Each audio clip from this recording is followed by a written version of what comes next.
أعوذ بالله من الشيطان الرجيم.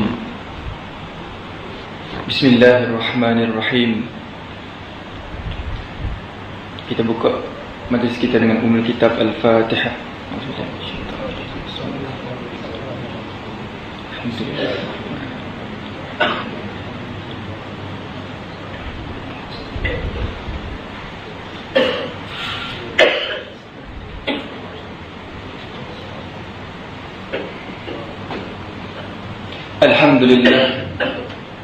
الحمد لله الذي أرسل رسوله بالهدى ودين الحق ليظهره على الدين كله وكفى بالله شهيدا.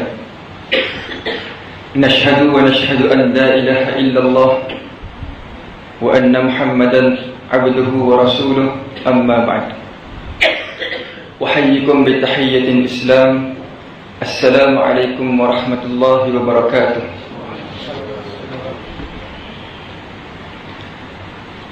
Alhamdulillah, pada ketika ini marilah sama-sama kita meningkatkan rasa syukur kepada Allah Subhanahu wa ta'ala, kerana Allah Subhanahu wa ta'ala masih memberikan kita kesempatan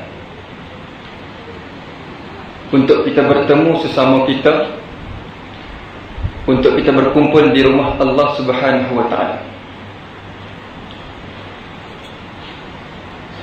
Tuan-tuan, puan-puan sekalian, dalam konsep kita bersyukur kepada Allah Subhanahu wa ta'ala, ada dua istilah. Istilah yang pertama disebut dengan istilah Alhamdu, iaitu maknanya segala puji bagi Allah.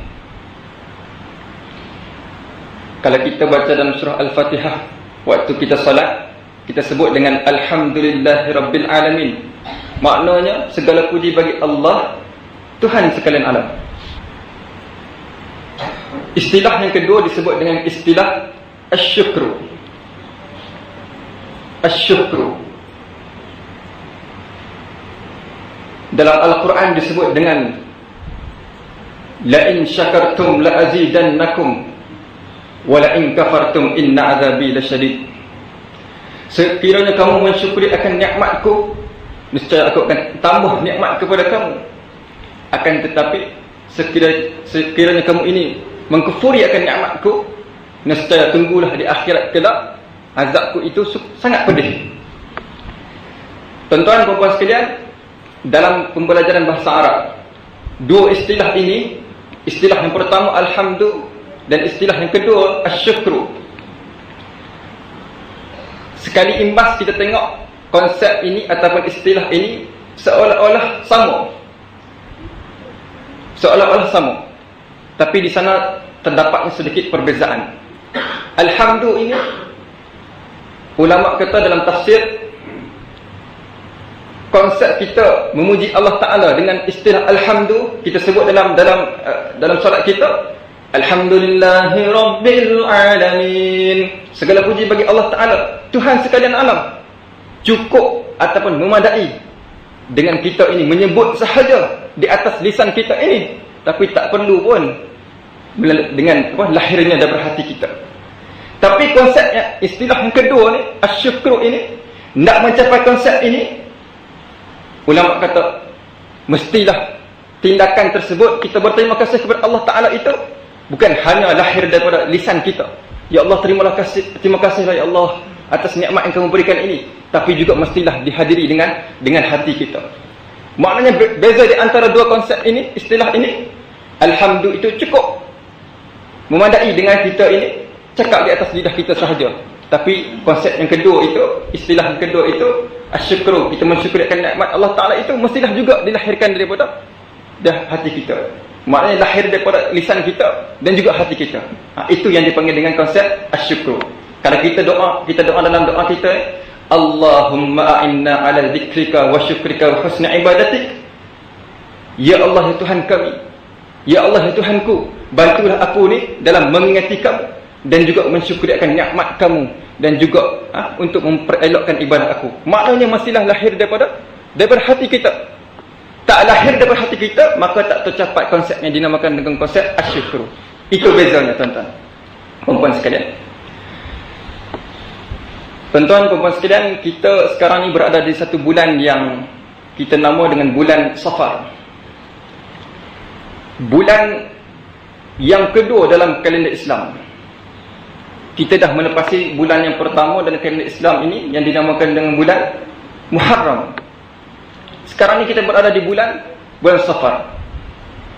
Dalam hidup kita ni, sepanjang kita melalui hidup kita ni, adakah kita tahu bahawa setiap bulan Islam itu ada peristiwa yang tertentu? Kalau kita tak tahu, maknanya kita perlu tahu supaya kita dapat mengambil iktibar pengajaran daripadanya. Bulan Safar ni, apa peristiwa yang terdapat dalam bulan ni? Di antaranya satu peristiwa yang dinamakan dengan peristiwa ataupun perang Udan. Perang Udan ni tuan-tuan sekalian, perempuan sekalian, merupakan peperangan yang pertama dalam Islam. Macam mana peperangan yang pertama? Kita tahu dalam majlis ilmu kita, peperangan yang pertama peperangan apa? Peperangan Badar, yang berlaku pada tahun kedua Hijrah. Tapi sebenarnya di sana terdapat lagi satu peperangan yang dinamakan dengan peperangan Udan. Dalam kitab Fiqh Sirah An-Nabawiyah, Fiqh Sirah karangan Dr. Said Ramadan Al-Buti, ulama Syiah yang meninggal beberapa tahun yang dahulu, yang baru ni, dia kata dalam kitab dia, peperangan yang pertama ni merupakan peperangan Udan, bukannya peperangan Badar. Sebab apa tuan-tuan? Sebabnya peperangan Badar tu melibatkan persenjataan di antara dua pihak. Ada pun peperangan yang pertama ni, peperangan Udan ni, ia memang peperangan pertama, tapi tak berlakunya pertembungan yang melibatkan persenjataan di antara dua pihak. Ini beza dia. Peperangan yang pertama dalam Islam. Peristiwa yang kedua dalam bulan Safar, Allah Ta'ala kata dalam Al-Quran, berfirman dalam Al-Quran, udina lilladzina yuqatiluna bi'annahum zulimu. Telah diizinkan kepada kamu, wahai umat Islam, untuk kamu ini berperang. Sebab apa? Sebabnya kamu ini dizalimi. Sebabnya kamu dizalimi. Kalau kita baca dalam sirah Nabi sallallahu alaihi wasallam, awal penyebaran agama Islam ni, Nabi nak bercakap yang benar kepada umat pada ketika itu, cukup sengsara, cukup pedih. Nabi dalam peristiwa di Taif, Nabi datang dengan para sahabat ke Taif untuk menyebarkan agama Islam ni. Kemudian kaum Taif ini balas dengan apa? Bukan balas dengan hujah, tapi balas dengan benda-benda fizikal, batu dan sebagainya. Sehingga kan dikatakan dalam riwayat, tuan-tuan puan-puan sekalian, Nabi ni dilontarkan dengan batu ni menyebabkan darah-darah yang jatuh daripada badan baginda ni mengenai tanah, dan baginda ni lari beredar daripada Taif itu dalam keadaan memijak darah-darah baginda itu, bunyi satu-satu, bunyi air itu bergocak tuan-tuan, darah itu mengalir jatuh teruk daripada badan baginda. Itu dia tuan-tuan, peristiwa Taif. Kemudian umat Islam ini semakin hari semakin dizalimi, semakin hari semakin dizalimi, dan akhirnya sebelum dizalimi itu, umat Islam ini bertahan, dan Allah Ta'ala telah mensyariatkan dengan syariat, kamu ni dibenarkan untuk berperang. Dibenarkan untuk berperang dengan sebab apa?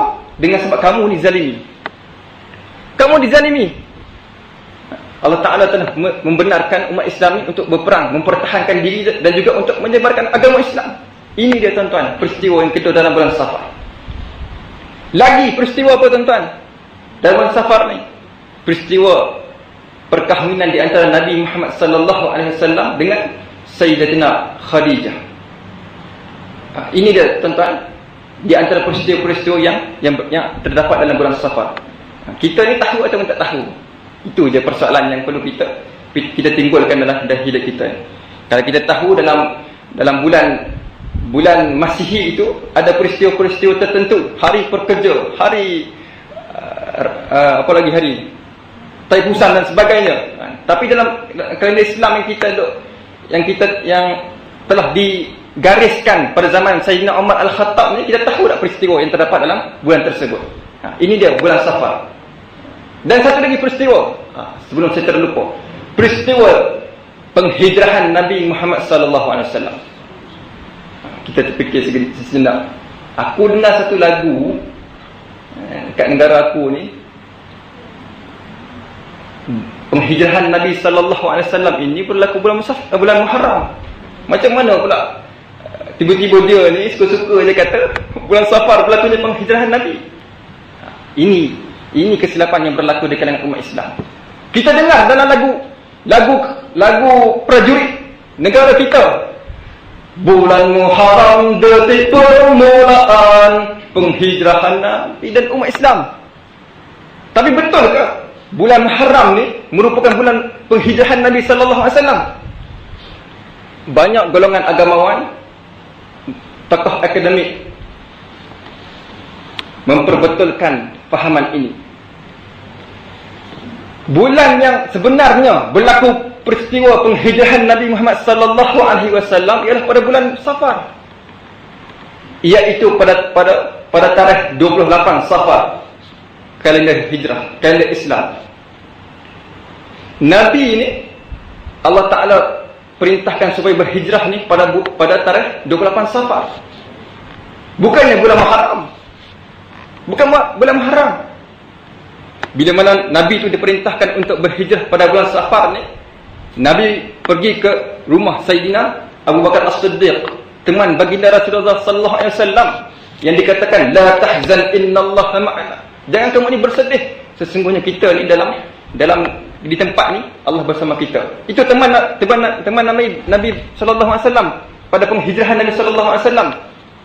Pergi ke rumah Sayyidina Abu Bakar. Kemudian bermulalah pengembaraan penghijrahan mereka ini. Mereka transit sebentar selama berapa hari tuan-tuan? Pemasukan di Gua Sur selama 3 hari. Kita jangan tersilap. Gua Sur bukannya Gua Hira. Jangan tersilap. Gua Hira ni tempat apa? Tempat terimanya wahyu daripada Allah Taala. Nabi terima wahyu di sana. Adapun di Gua Sur ini merupakan tempat persinggahan Nabi Muhammad sallallahu alaihi wasallam untuk berhijrah ke Madinatul Munawwarah. Sampai di Gua Sur ini pada tarikh 1 Rabiul Awal. Kemudian barulah selepas itu mereka meneruskan perjalanan mereka berdua ni ke Madinatul Munawwarah. Maknanya penghijrahan Nabi sallallahu alaihi wasallam ni bermula pada tarikh 28 Safar, bukannya bulan Muharram. Bukannya bulan Muharram. Tapi di sana terdapat satu pengiktirafan oleh Sayyidina Umar Al-Khattab. Sayyidina Umar Al-Khattab melihat pada zaman beliau bahawa perlunya dalam Islam ini digariskan satu kalender yang mana bermulanya kalender itu dengan bulan yang dinamakan dengan bulan Muharram. Maknanya kita tahu bahawa dalam hidup kita ni bulan Muharram ni merupakan bulan penghijrahan Nabi sallallahu alaihi wasallam ni sebenarnya bukan dengan fizikal baginda. Fizikal baginda ni bermula pada 28 Safar, tapi yang kita tahu sekarang ni bermulanya bulan Muharram ni sebagai bulan penghijrahan Nabi ini ialah dengan sebab Sayyidina Umar Al-Khattab itu mengiktiraf bahawasanya perlu di sana terdapat satu kalender Islam, dan kalender Islam itu dimulakan dengan bulan Muharram. Dengan sebab apa? Dengan sebab perlunya bulan Muharram itu dijadikan bulan yang pertama itu sebagai mengatakan bahawasanya dalam hidup kita ni bermulanya fasa ataupun era perubahan daripada satu tahun ke satu tahun, dan bulan Muharram itulah yang diiktiraf oleh Sayyidina Umar sebagai bulan, yang mana apabila berubahnya tahun ke tahun itu, perlunya kita ini juga meletakkan dalam diri kita ini, bermulanya ataupun adanya azam baru dalam hidup kita. Itu dia. Itu yang kita faham dalam hidup kita ni. Tuan-tuan, kita saat ni, pada ketika ini, semakin hari semakin kita ini perlu untuk menanamkan dalam diri kita ataupun jiwa kita ini memahami akan agama kita. Macam mana tuan-tuan, puan-puan sekalian? Kalau kita tengok di negara kita ni, pelbagai isu yang sedang melanda. Maka saya pada ketika ini, pada saat ini ingin menyentuh sedikit berkenaan dengan bagaimana agama Islam itu cukup penting, cukup menekankan berkenaan dengan satu konsep yang dinamakan dengan konsep akidah. Konsep akidah ni Allah Ta'ala berfirman dalam Al-Quran, alam tara kaifa daraballahu mathalan kalimatan tayyibah kasyajaratin tayyibatin asluha thabitun wa far'uha fis sama tu'ti ukulaha kulla hinin bi'idni rabbiha wa yadribullahu al-amthal linnas la'allahum yatadhakkarun. Allah Ta'ala kata dalam Al-Quran, tidakkah kamu ini melihat, tidakkah kamu ini melihat bagaimana Allah Ta'ala ini memberikan satu perumpamaan. Satu perumpamaan ini ialah kalimah yang baik. Kalimah yang baik ini menyerupai satu pohon yang baik. Satu pohon yang baik ini pula asluha thabit. Asasnya itu, akarnya itu kukuh. Wa far'uha fis sama, dan cabangnya itu menjulang tinggi ke langit. Tu'ti ukulaha, dan selepas itu terhasillah yang dinamakan dengan buah-buahan dengan izin Tuhannya. Dan demikianlah yang Allah Ta'ala berikan perumpamaan kepada manusia ni, supaya mereka ini mengambil peringatan daripada apa yang Allah Ta'ala berikan itu. Tuan-tuan, puan-puan sekalian, ayat Al-Quran ini menerangkan kepada kita 3 konsep. Konsep yang pertama, iaitulah yang dinamakan konsep Al-Aqidah. Al-Aqidah asluha thabit, akarnya itu teguh, kukuh. Itulah yang dinamakan dengan akidah. Kita tengok sebuah pohon ataupun pokok itu, akar itu, itulah yang diistilahkan sebagai akidah ulama tafsir. Datang selepas itu, tumbuh selepas akar itu cabang yang menjulang langit ke tinggi. Langit yang cabangnya menjulang tinggi ke langit, yang dinamakan dengan syariah. Dan konsep yang ketiga selepas itu, datangnya hasil daripada cabang tersebut, iaitu yang dinamakan dengan buah-buahan tadi. Itulah yang dinamakan dengan konsep al-akhlaq. Islam ini terbentuk dengan tiga unsur ini, 3 elemen ini. Yang pertama, al-aqidah. Yang kedua, syariah. Dan yang ketiga, akhlak. Kita nak tengok pada saat ini satu konsep sahaja, satu elemen sahaja, iaitu akidah. Kita tak nak sentuh tentang akidah sifat 20. Tak nak sentuh. Sebab itu memerlukan pengajian yang khusus selepas ini, berkitab. Kita tak nak sentuh akidah yang berkaitan dengan al-aqidatus salafiyah, iaitu akidah 3 serangkai. Tak nak sentuh. Tapi kita nak sentuh sedikit beberapa kisah yang terdapat dalam Al-Quran, yang mana Al-Quran ini menggariskan bahawasanya akidah kita ini direct kepada Allah Ta'ala. Peristiwa yang pertama,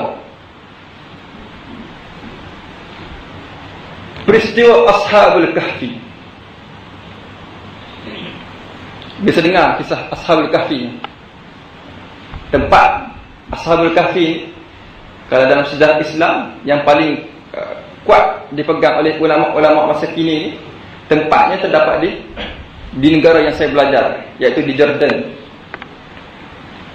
Sebabnya ada kesan yang menunjukkan bahawa memang itulah tempat yang paling tempat yang berlakunya peristiwa Ashabul Kahfi ini, dengan sebab dalam Al-Quran disebut matahari itu timbul daripada sebelah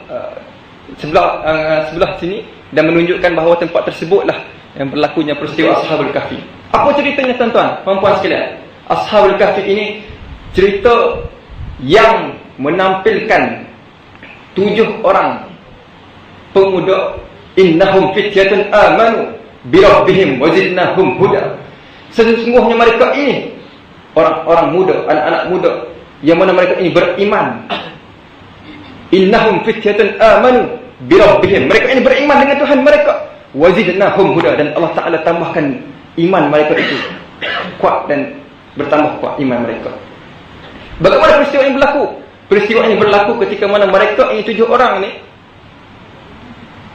berani untuk menyatakan kebenaran di hadapan pemerintah yang zalim pada ketika itu. Mereka ini dipukul badan mereka, dibantai dan sebagainya. Dengan sebab apa? Mereka ini menyatakan kebenaran sahaja. Cakap je pun tuan-tuan, puan-puan sekalian. Cakap masalah ke? Cakap masalah ke? Kan? Tapi dipukul, dibantai dengan teruk. Menyebabkan mereka ini satu ketika lari ke gua tersebut, Ashabul Kahfi tersebut, gua tersebut, dan mereka bersembunyi di gua tersebut. Sedar tak sedar Allah Ta'ala telah mematikan mereka ini selama 309 hari. 309 hari mereka ditidurkan oleh Allah Ta'ala tu, kemudian bangun. Mereka ingat mereka ni baru tidur semalam je, tapi rupanya Allah Ta'ala telah mematikan mereka. Bukan mati pun, menidurkan mereka ini selama 309 hari. Barulah mereka itu bangun daripada tidur mereka, dan mereka rasakan cukup lapar. Mereka ni ingat mereka ni baru tidur semalam je. Lapar tu mungkin sekejap, sikit je kan. Tapi rupanya 309 hari tuan-tuan, puan-puan sekalian. Bangun daripada tidur, lantas diminta seorang daripada mereka untuk pergi ke bandar. Rupa-rupanya perubahan telah berlaku ke atas bandar tersebut. Sedar tak sedar, rupa-rupanya mereka ni 309 hari telah berlalu dalam hidup mereka. 309 tahun. Bukan 309 hari, 309 tahun. Silap pula kan. 309 tahun tuan-tuan, cuba bayangkan. 309 tahun, raja demi raja berubah. Dan akhirnya pada ketika itu mereka dibangunkan. Rupa-rupanya bila mereka pergi ke bandar, telah berlakunya perubahan, dan itulah apa yang telah Allah Ta'ala janjikan kepada mereka, iaitu agama Islam itu bersinar di tempat tersebut. Mereka pada satu ketika dahulu ada satu ungkapan, yang mana ungkapan ini mereka katakan pada awal, yang mana pada saat mereka ini menyatakan kebenaran itu, pada waktu kezaliman berlaku tu, mereka katakan bahawasanya satu ketika yang mana kita ni dulu nak ungkapkan perkataan ini, kita tak berani.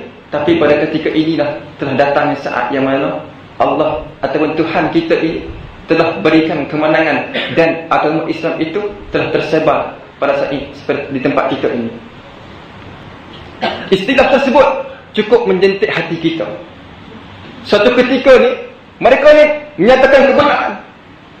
Tempat tersebut merupakan tempat penganutan agama Masihi. Mereka nyatakan kebenaran. Dengan sebab apa? Agama Masihi ini telah menyediakan daripada konsep yang sebenar. Nyatakan kebenaran, 309 tahun barulah agama itu tersinar di tempat tersebut. Nak nyatakan bahawa di sini bahawasanya bagaimana pergantungan mereka ini kepada Allah Ta'ala itu cukup kuat. Akidah yang tersemat dalam jiwa mereka ini cukup kuat. Mereka yakin kepada Allah Ta'ala segala-galanya itu yang berlaku dalam hidup ni, semuanya adalah ketentuan Allah Ta'ala. Allah yang mencatat dalam hidup kita ni. Ini dia peristiwa Ashabul Kahfi. Lagi tuan-tuan, apa yang disebut dalam Al-Quran peristiwa berkaitan dengan akidah ni, iaitu Ashabul Ukhdud. Ashabul Ukhdud, bila mana seorang anak muda ni, dia ini belajar dengan seorang tukar sihir. Kalau kita baca dalam Al-Quran, surah yang dinamakan dengan surah Al-Buruj. Bersengak tuan-tuan, perempuan, juzuk ke 30, di tengah-tengah sikit, Al-Buruj. mengisahkan kepada kita satu peristiwa anak muda yang mana dia ni dalam hidup dia ni belajar dengan tukang sihir, tapi dalam masa yang sama dia belajar dengan seorang tukang rahib. Seorang tukang rahib, iaitulah pendeta Islam. Dan akhirnya apa yang berlaku kepada dia ni, apabila dia tu belajar dengan rahib tersebut, dia ini dikenakan hukuman oleh raja pada ketika itu. Dengan sebab apa? Dia ni belajar ilmu yang benar je pun. Belajar ilmu yang benar. Salah ke? Tak salah. Menyatakan kebenaran dengan lidah je pun. Kemudian dihukum oleh raja, dan akhirnya dia ini dipanah oleh anak panah dia sendiri. Dengan sebab apa? Dengan sebab dia ni nak nyatakan kebenaran tapi tak dibenarkan. Raja panah dia mengenai tulang rusuk dia ni, dan akhirnya dia pegang dada dia ni dengan dia membacakan mudah-mudahan Allah merahmati aku. Dan dikatakan pada zaman Sayyidina Umar Al-Khattab terjumpa jasad Ashabul Ukhdud pemuda ni dalam satu tempat yang ditanam tu, dan memang menunjukkan bahawasanya memang jasad dia tu menunjukkan kepada pada ketika dia itu dipanah, maknanya dia dipegang macam ni di satu tempat pada zaman Sayyidina Umar, berlaku pada zaman sebelum diutusnya baginda Rasulullah sallallahu alaihi wasallam. Dengan sebab apa? Dengan sebab dia ni menyatakan kebenaran dia pun. Salah ke? Tak salah. Tengok macam mana akidah dia, kuat tak kuat? Kuat. Tapi macam mana dengan akidah kita? Kita tak nak susah-susah. Akidah yang kita nak katakan pada saat ini ialah bagaimana akidah itu, iaitu yang dimaksudkan dengan akidah itu ialah kepercayaan. Pergantungan kita itu kepada Allah Ta'ala itu cukup kuat. Cukup kuat. Kita saat ini dilanda dengan satu isu yang mana dikatakan isu ini isu yang cukup memberikan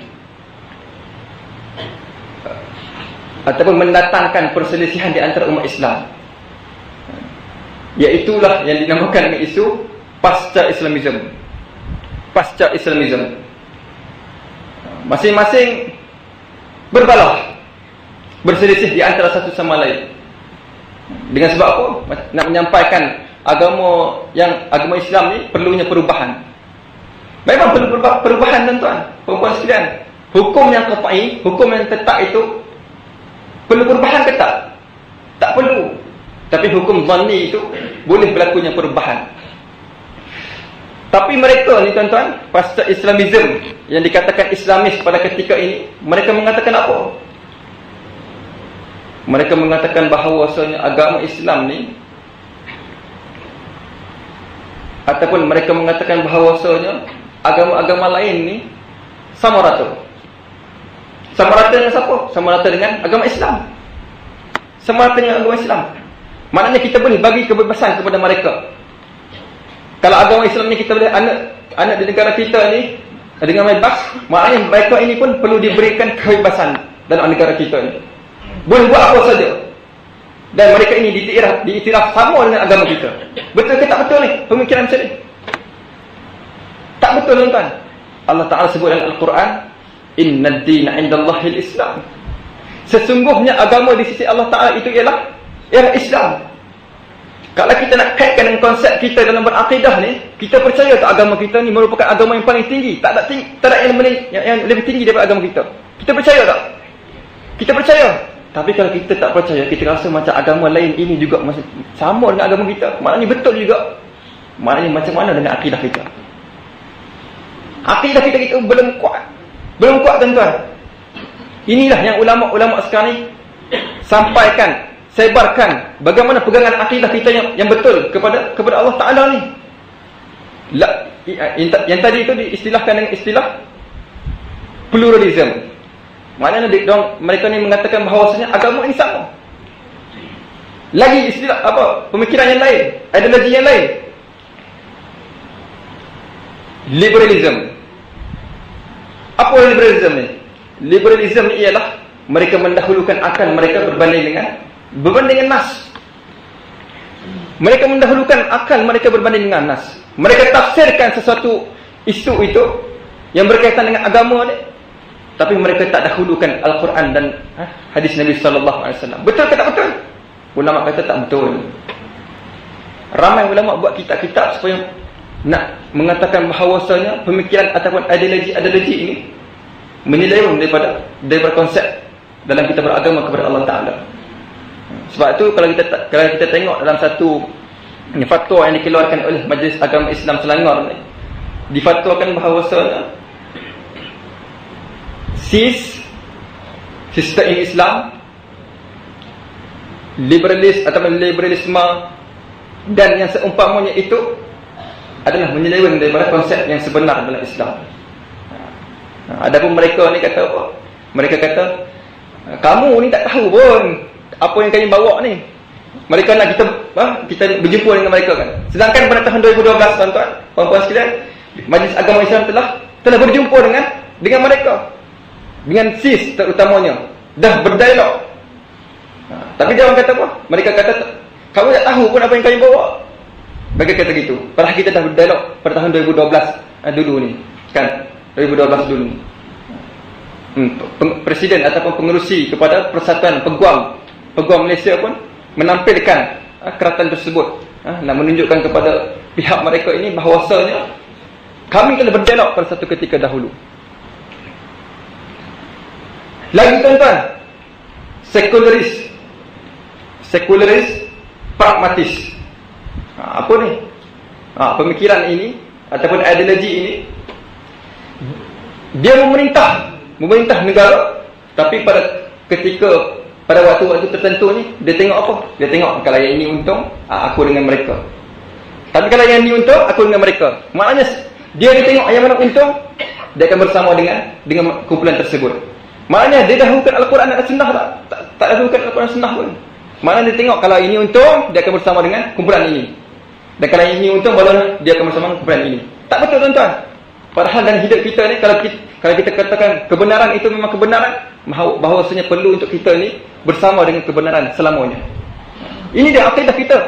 Kalau akidah kita ini mengatakan bahawasanya aku nak tengok untung yang ni dah, maka aku bersama kumpulan ni. Tak kena tuan-tuan. Tak kena. Maknanya akar kita itu ataupun akar kepada pohon tadi itu perlu kuat supaya cabang dan juga buah-buahan itu tumbuh dengan cantik. Dalam Islam ni, ulama kata kalau akidah kita ini tak kuat, kalau akidah kita ni tak kuat, tapi ibadah kita ini dan juga akhlak kita ini sahih ataupun sahih, benar, maknanya akidah itu tidak akan diterima. Solat kita, ibadah kita tadi itu, kita solat 4 rakaat waktu zuhur, subuh 2 rakaat, betul dah? Kan? Akhlak kita pula, sabar kita, betul. Kita sentiasa bersama Allah, kita sentiasa sabar. Tawakal kita tinggi kepada Allah Ta'ala. Tapi akidah kita ni tak betul. Tak dahulukan Al-Quran dan As-Sunnah dalam hidup kita. Maka ulama kata akidah dia itu tak diterima. Tak diterima tuan-tuan. Sebab itu Nabi SAW di awal penyebaran Islam itu, Nabi berdakwah di Makkahul Mukarramah. Selama berapa tahun tuan-tuan? Pembuat sekalian, selama 13 tahun. Selepas itu barulah Nabi SAW berhijrah ke Madinah Al-Munawwarah dan berdakwah di sana selama 10 tahun. Nampak tak kepentingan bagaimana kita ni nak berakidah dalam hidup kita ni? Cukup penting. Di Makkah Mukarramah Nabi berdakwah, menyatakan kebenaran Islam itu. Nabi nyatakan dulu bahawa bagaimana tauhid kamu kepada Allah Ta'ala. 13 tahun tuan-tuan. Lama tak lama?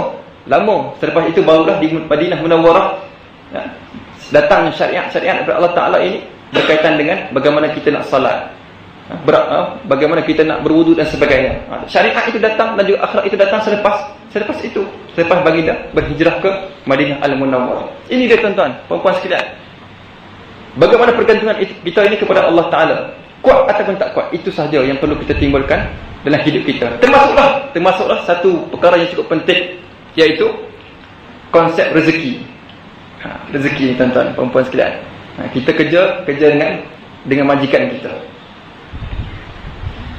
Kerja dengan majikan kita ni, kita kata dalam hidup kita ni bahawasanya sebenarnya duit yang kita dapat di setiap hujung bulan tu, kita kata ini daripada majikan kita ke? Ini daripada syarikat kita ke? Ataupun daripada siapa? Ataupun kita kata inilah usaha aku yang yang memang aku sahur selama 30 hari ini sepenuhnya aku usahakan, dan inilah rezeki yang datang daripada aku sendiri. Betul ke tak betul? Tak betul tuan-tuan, puan-puan sekalian. Sebenarnya kita kena katakan dalam hidup kita ni bahawa rezeki ini adalah daripada Allah Ta'ala. Rezeki ini daripada Allah Ta'ala. Cuma melalui majikan kita itu, melalui usaha kita yang sedikit itu, datangnya rezeki daripada Allah Ta'ala itu diberikan kepada kita melalui duit dan sebagainya. Itu dia. Rezeki ini datang daripada Allah Ta'ala. Itu dia tuan-tuan, puan-puan sekalian. Dan yang terakhir sekali, sebelum kita tutup majlis ilmu kita pada tengah hari ini, sukalah saya untuk kongsikan sedikit cerita berkaitan dengan satu kumpulan Islam yang sekarang ini cukup kuat, cukup hebat menyatakan kebenaran untuk berpegang, untuk beragama dalam Islam ni, iaitu kumpulan yang dinamakan dengan kumpulan Brigade Izzuddin Al-Qassam. Tuan-tuan, saya bersama dengan seorang tetamu kita daripada Palestin selama 10 hari. Saya jadi driver dia dan bawa dia ke mana-mana di sekitar Malaysia dan menterjemahkan apa yang dikatakan. Dan apa yang menarik tuan-tuan, puan-puan sekalian, kita nak tengok sedikit saja berkaitan dengan bagaimana akidah tentera Brigade Al-Qassam, Izzuddin Al-Qassam ini cukup kuat kepada Allah Ta'ala ni, pergantungan mereka ini. Di antara kisah yang berlaku pada bulan puasa yang lalu, peristiwa pertama, mereka ini tuan-tuan, puan-puan sekalian, dikurniakan oleh Allah Ta'ala dengan satu karamah. Apa yang berlaku? Pada hari ke-49, pada hari yang ke-49, sebelum itu mereka telah terperangkap di satu terowong selama 2 ke 3 minggu. Seramai 20 orang sekitar tu, mereka terperangkap dalam terowong tersebut. Kemudian yang hanya berbekalkan kepada mereka ni ialah sebiji tamar, dan sebiji tamar tersebut, setengah tamar itu dimakan pada waktu sahurnya, dan sebiji tamar lagi, setengah tamar lagi dimakan pada waktu malamnya. Untuk 20 orang tuan-tuan, perempuan sekalian, 20 orang selama 2 minggu, 2 ke 3 minggu. Kemudian nak kata macam mana akidah mereka ini kepada Allah Ta'ala itu, bahawasanya kami, kalau kami mati syahid di sini, kami akan kembali kepada kamu, wahai Allah. Dan kami yakin bahawasanya sekalipun kami ini sekarang ini tengah berjuang pada jalan Allah ni, kemudian terperangkap ni, sekalipun kami akan mati selepas ini, pastinya kami ini telah kamu katakan dalam Al-Quran, kami tak mati pun di sisi kamu. Mudah-mudahan kami tergolong di antara orang yang mana sekalipun mati di dunia ni, tapi di akhirat tu dia sebenarnya hidup di sisi Allah Ta'ala. Dalam Quran disebutkan wala, macam mana ayat Quran, lupa pula,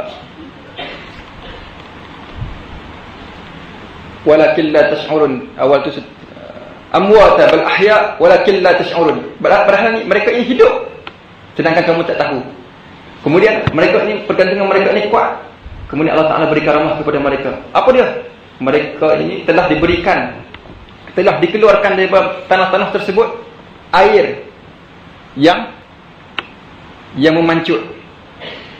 Digunakan karamah dari Allah Ta'ala, air yang memancut. Kemudian selama 2 minggu tuan-tuan, perempuan sekalian, mereka berbekalkan dengan hanya setengah biji tamar pada waktu paginya, dan setengah biji tamar lagi pada waktu malamnya, dan juga dengan air tersebut. Selepas 2 minggu mereka ini berlalu dalam hidup dalam terowong tersebut, mereka ini keluar dengan hidup. Dan dikatakan hanya 2 orang saja mati. 2 orang saja mati tuan-tuan. Cuba bayangkan, setengah biji tamar je, bukan seorang sebiji. Setengah biji tamar untuk 20 orang pada paginya, dan setengah biji tamar lagi pada malamnya. Kemudian Allah Ta'ala beri karamah kepada mereka. Bagaimana pergantungan mereka ini kepada Allah Ta'ala ini cukup kuat. Dan mereka keluar seramai 18 orang, kira-kira lebih kurang 18 orang keluar dalam keadaan hidup. Dan juga 2 orang saja yang mati syahid, mudah-mudahan. Itu dia tuan-tuan, sifat bagaimana mereka ini tinggi tawakkal mereka ataupun kuat pergantungan mereka ini kepada Allah Ta'ala. Kuat dan akidah mereka kuat tuan-tuan. Percaya mereka bahawasanya Allah Ta'ala Tuhan mereka, dan agama Islam ini agama mereka, dan Nabi SAW itu ialah Rasulullah Allah Ta'ala. Percaya. Tapi bagaimana dengan hidup kita ini? Adakah kita ni kuat akidah kita ini kepada Allah Ta'ala? Kita tak nampak tuan-tuan, tak boleh nak ukur kan? Tak boleh nak ukur pada zahirnya. Tapi kita sajalah yang tahu bahawa sejauh mana kita bergantungan kita ini kepada Allah Ta'ala ini kuat. Lagi peristiwa mereka ini, iaitu ketika mana mereka ini ada 3 orang tentera mujahidin ini keluar daripada terowongan bawah tanah dan pergi ke kubu Israel, dan mereka ini menyerahkan diri mereka ini kepada Allah Ta'ala dengan sepenuh hati mereka. Mereka ini pergi ke kubu Israel dan mengebom diri mereka di tempat tersebut, dan akhirnya mereka itu mati syahid pada ketika itu. Lagi tuan-tuan sekalian, ada lagi satu peristiwa yang cukup menarik. Seorang mujahidin keluar daripada terowongan bawah tanah dan naik di sebelah kubu Israel, naik ke atas kereta kebal, pada ketika itu berlakunya kekalutan, peperangan. Tapi sempat lagi tuan-tuan, dia ini bergurau senda dengan bos dia. Dia kata apa? Wahai tuanku, wahai bos aku, kan? Dalam bahasa Inggeris, tapi bahasa Arab lah kan? Wahai ketua aku, kamu ni nak aku bom tentera kereta kebal ni di sebelah kanan aku ni kan? Ataupun kamu nak bom tentera kereta kebal ni di sebelah kiri aku? Dia sempat lagi bergurau tuan-tuan. Puan-puan, sempat lagi bergurau ketika berlakunya peperangan. Sempat lagi bergurau. Kemudian bos dia berkata, okey, kamu bom lah sebelah yang satu tempat tu, dan akhirnya dibom, dan akhirnya mereka ini pada ketika itu ada yang syahid dan ada yang menang. Nak katanya di sini tuan-tuan, bagaimana tawakkal mereka ini tinggi kepada Allah Ta'ala ni, kuat bergantungan mereka ini, sempat lagi bergurau, kuat tak akidah mereka ini? Kuat tuan-tuan. Tapi macam mana dengan akidah kita?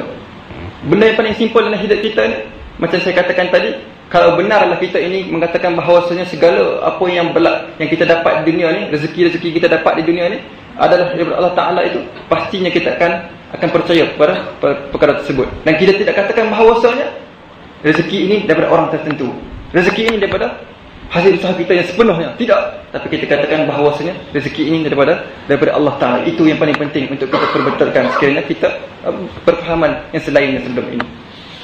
Dan mungkin setakat ini sahaja tuan-tuan, puan-puan sekalian. Untuk yang terakhirnya, kalau ikut kuliah pada Zuhur ni, dalam jadual itu penyampai dia adalah Ustaz Ridwan Muhammad Nur. Mungkin tuan-tuan dan puan-puan sekalian kenal, tapi beliau tak dapat hadir dan minta saya untuk gantikan kuliah beliau.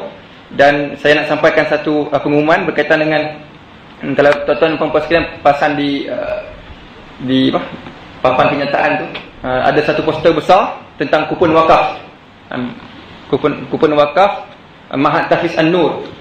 Mahat Tahfiz An-Nur ni pengasas dia Ustaz Ridwan Muhammad Nur, Dr. Ridwan Muhammad Nur. Dan ini ada kupon wakaf ini bersama dengan saya. Dan tuan-tuan dan puan-puan sekalian, boleh sumbangkan berapa banyak yang nak. Cuma dalam kupon wakaf ni, kalau nak satu lot, paling kurang kena bayar RM25. RM25. Ini dia kupon wakaf. Dan sekarang ni tengah dibina asrama untuk perempuan di sana, di Stiu, Terengganu. Dan tuan-tuan dan puan-puan sekalian, Nabi SAW bersabda dalam sabdanya, "Idza mata banu Adam inqata'a anhu amaluhu illa min thalath, sadaqatin jariyah aw ilmin yuntafa'u bih aw waladin salih yad'u lahu." Apa Nabi kata? Nabi kata, sekiranya mati anak Adam itu, akan terputuslah segala amalannya, melainkan 3 perkara saja tuan-tuan kaum sekalian. Apa dia? Sedekah jariah. Apa dia lagi? Ilmu yang bermanfaat dan juga anak soleh yang mendoakan untuk dia. Cuma saya nak katakan di sini, sedekah jariah ni tuan-tuan dan puan sekalian, adakah sedekah yang kita letakkan tabung di surau ni ke? Ataupun kita bagi kepada orang gelandangan di tepi jalan kan untuk makan dan sebagainya? Bukan tuan-tuan dan puan sekalian. Tapi sedekah jariah yang Nabi kata ni ialah sedekah yang mana berterusan akan pahalanya. Yang berterusan pahalanya macam mana? Bukan sedekah tadi tu, baikkan surau, kemudian surau guna, ataupun bagi kepada gelandangan, kemudian gelandangan tu dapat duit, makan guna duit tersebut. Bukan itu. Sedekah itu hanya dapat pahala pada ketika itu. Tapi sedekah yang mana berterusan pahalanya, ini dia tuan-tuan, wakaf. Kalau kita mati nanti, pahala kita akan berterusan selagi mana orang yang memanfaatkan tempat tersebut, termasuk Mahat Tahfiz dan sebagainya. Maknanya Kita wakaf, kita akan dapat pahala. Ketika mana kita mati nanti, pahala tersebut akan berterusan. Tak sama dengan sedekah yang biasa. Itu kelebihan wakaf. Okey tuan-tuan, InsyaAllah setakat ini sahaja. Mudah-mudahan Allah rahmati dan berkati kita punya majlis ilmu pada tengah hari ini. Kita tutup dengan tasbih kafar dan surah Al-As.